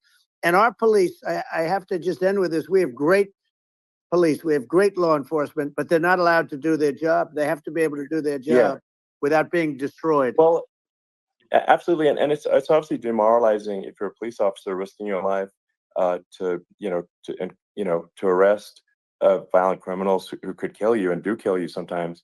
And then you arrest the violent criminal, and then the DA, you know, doesn't prosecute and that's let the guy out. Well, then, like, why should a police officer risk their life to arrest a violent felon? Well, even worse, Elon, if nothing's going to happen. Even worse, they prosecute the police officer. They go after it and they prosecute the police officer, and they take away his pension. They take away his job. He loses his family. He loses his house. Well, I thought it was very telling, like incredibly telling, that, you know, when there was that case where you know, sort of a gang of thugs beat up police officers. I think it was in Times Square in New York, and then nothing happened to those guys. They were let out, zero bail, and I think a bunch of them were given free tickets to California. Well, what is I mean, that is a gross indignity against the United States, and that's how, I mean, this is insane. Like, have we lost all pride? How can such a thing be allowed to occur? I've never seen anything. You know, we see where they get shot. It's a very dangerous profession, but it's something they're very proud of, and they want to be able to do their job. But I've seen them get shot. I've seen a lot of things, but I've never seen where these guys are standing in the middle of a big street, everybody watching them, and they're literally boxing, like punching, stand up fighting a police officer. There were two of them, and you had about six of these guys, and they're punching the hell out of them. And in their own country, they would be dead if they did that. They'd be shot. They would be shot instantly. And, you know, they come from these countries, and it's taking them a while to realize that we don't do that in this country. But in their own country, if they stood on a street and had a fight with a police officer, they would be shot. There's no political correctness. And it's such a sad, it's such a sad thing to see. And that's the reason you have crime, by the way, because we don't do anything about it. Yeah, we just cannot have a situation where our police officers are beaten up on camera by a gang of illegal immigrants, and then nothing happens to the guys that beat up the cops. I mean, and they're let out. This is Well, we're going unacceptable. to change it, and we're going to get them out of the country. You know, when I first got involved, they said you couldn't get them back to these countries. You couldn't take them back. In the case of Guatemala, Honduras, El Salvador, some others, you couldn't get them back. And I said, really? Oh, you can't get them back? Because under Obama, he couldn't get them back. They'd fly them in, and they'd put planes on the runways in these countries, so you couldn't land a plane. They'd bring them back. And the generals told me, sir, we can't bring them back. The countries won't accept MS-13 gang members. They won't accept them. And I said, really, how much do we pay these various countries in terms of economic aid, which is also somewhat ridiculous? And the answer was $750 million. I said, good. Tell them they're in default. They're delinquent. We're not paying them anymore because they won't accept it. And you know what happened? They all called me, every one of them. They said, we would be honored to take them back, sir. We would be honored. It was so easy. But it's one of those things. And we got it back. We took in so many, the MS-13 is probably the worst gangs in the world. They're the most vicious, violent. We took them out of here by the thousands and got them out of here. And their countries took them back. And because I said, you're not getting any more economic aid. And once I said that, they were nice. They wouldn't take them back for Obama. They wouldn't take them back for anybody.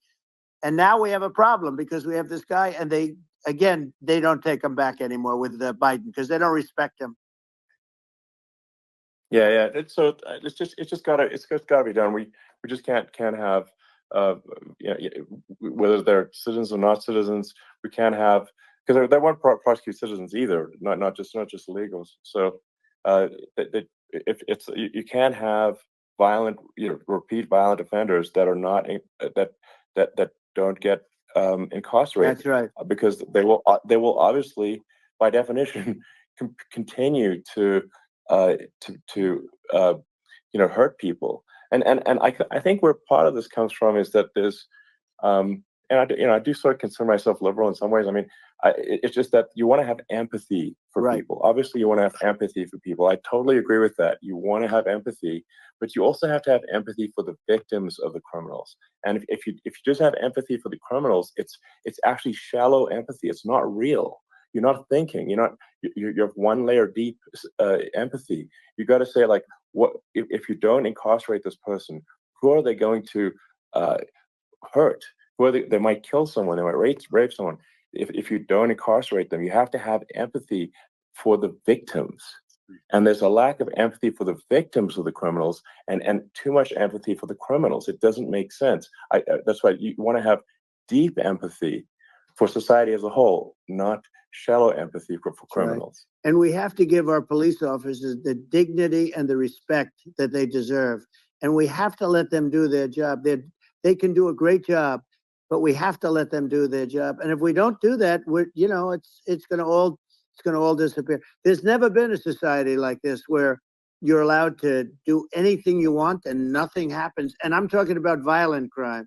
And it's going to get more violent because these are really, really violent people. And we're going to get them out of our country, and we're going to get them back to because they were sent here by the presidents and by the various people that run those countries. And I know every one of those guys. And they're smart people, and they're streetwise people. And they really think that the USA is stupid. They think we're run by stupid people, and they happen to be right. But when I was there, we had no problem. We got them out. We took out thousands of MS-13 gang members. We brought them back. And now, again, it's the same old story. We don't do it. And they actually gave them a big increase in aid. They raised it up to billions of dollars, and they get nothing for it. So, I hope everybody's going to vote for Trump, and we're going to get this country straight. Yeah. And I didn't need this. I'm like you. I didn't need this. I had a very nice life. I didn't need to go through court systems and go through all the other stuff and run at the same time. I have to run. I have to go through fake trials with, in some cases, corrupt judges, totally corrupt judges. I didn't need it. I had a nice life. I have great locations. I have beautiful oceans that I have places. But I felt it was important. And if I had to do it over again, you probably think I'm crazy for doing it, actually. But if I had to do it over again, I would have done it over again, because this is so much more important than me or my life. This is we're going to save this country. This country is going down. And these people are bad people that we're running against, and they're liars. They make statements. They do things that are so bad. They say they're going to make a strong border. They say they've been great on the border, and they've been the worst in history. They say they're going to stop crime. Like, the facts speak for themselves. It's so incredible. Speak for themselves. Like it's got to the point where people just don't even bother reporting crime in a lot of cities because they know nothing is going to happen. That's what I hear anecdotally from people all the time. So it's just my values. I'm just saying to people out there, like the things I think are important for the future is like we've got to have safe cities, we've got to have secure borders, we've got to have sensible spending, and we've got to have deregulation, and so we can have a prosperous future. And then we want to have some exciting, sort of moonshot projects that people can get fired up about. And that's the future I'm looking for. And I'm pro environment, but I'm not against. I'm not like I don't think we should vilify the oil and gas industry because they're keeping civilization going right now.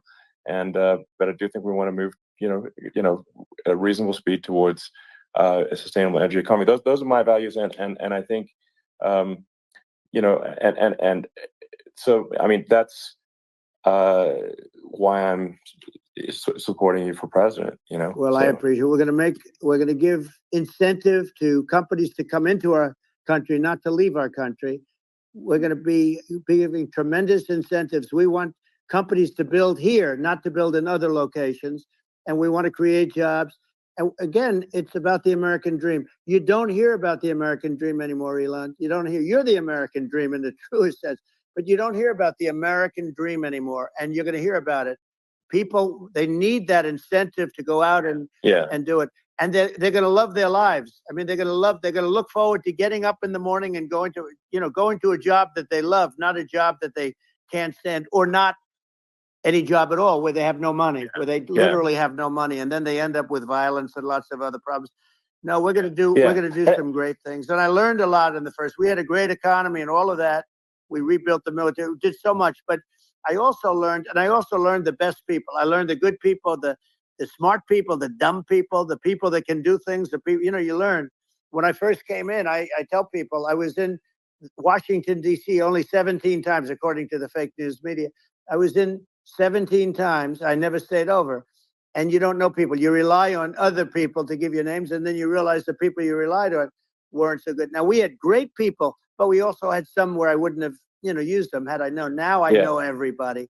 And I think we're going to really turn things around fast. We have no choice. Otherwise, we're not going to have a country. And I really appreciate this. To me, it's been a lot of fun being with you. You're an amazing guy. You've done an incredible job and a great inspiration to people, a great inspiration. And I hope you keep going and just continue to do well. And we're going to have a big election coming up. And I think November 5th will be the most important day in the history of our country. I think that election will be the most important election.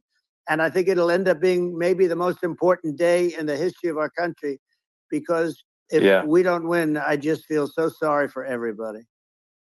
No, I think we're at a fork in the road of destiny of civilization, and I think we need to take the right path, and I think you're the right path. So I think that's what it comes down to. Thank you very much, Elon. It's a great honor, and we'll do it again sometime. And it's been really fun, and I hope you got a lot of viewers. I hear you got a lot, but I hope you got a lot. I know you got a lot of them. So I appreciate it. I'll see you soon.